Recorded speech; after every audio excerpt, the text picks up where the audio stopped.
Šobrīd aizmugurē mēs redzam lielo dzesētavu. Tiešām tas ir sapņu piepildījums un droši vien bija vērts tos 28 gadus gaidīt, lai kaut ko tādu piedzīvotu.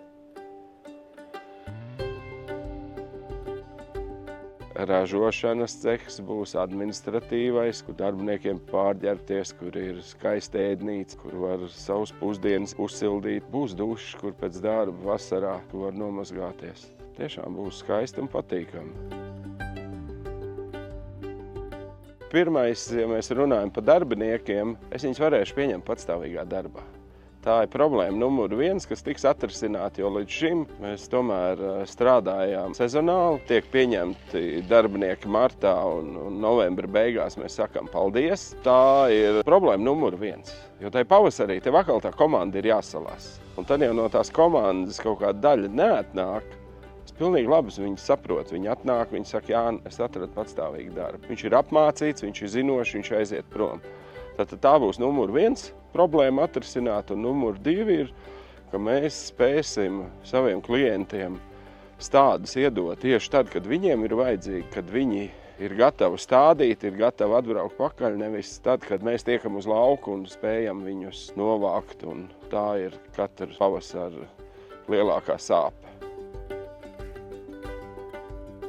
Protams, ka sāksim mēs 1., 2. gadā tā prāt, kā viņi pārziemo. Pa kaut kādu 500 000 mēs varētu, vairāk audzēt nekā līdz šim. Tas nozīmē 2 miljoni.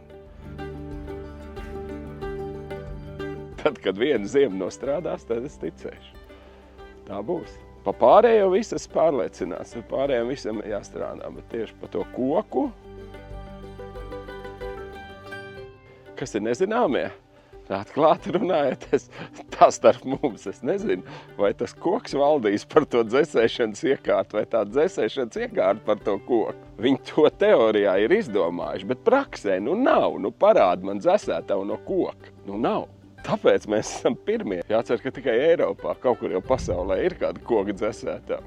Pagaidām mēs ļoti optimistiski visi uz to, bet redzot, cik viņš tomēr ir, ka tas nav kaut kāds 20, bet 18, ka viņu tur nemēģina pat siltināt. Ja -3 tev turēsies, un tā, ka man viena ziema noturēsies, tad es teikšu, ir, tā lieta ir.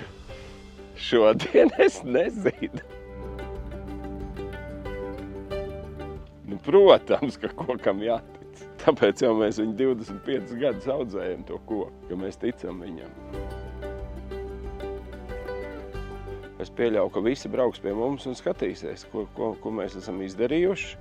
Un es esmu pārliecināts, ka tā sistēma strādās un tāda tiks pareizi uzglabāt. Un tiešām mums būs ne tikai ar ko lepoties, bet ar ko parādīt. Līdz gada beigām tiks uztaisīta mājaslapa, kur jūs redzēsiet laikus, kad jūs sagaidīs, izvedīs ekskursijā, viss izstāstīs. Tā kā, cienījamie kolēģi, esiet vērīgi, sekojiet līdzi un gaidi jūs ciemos.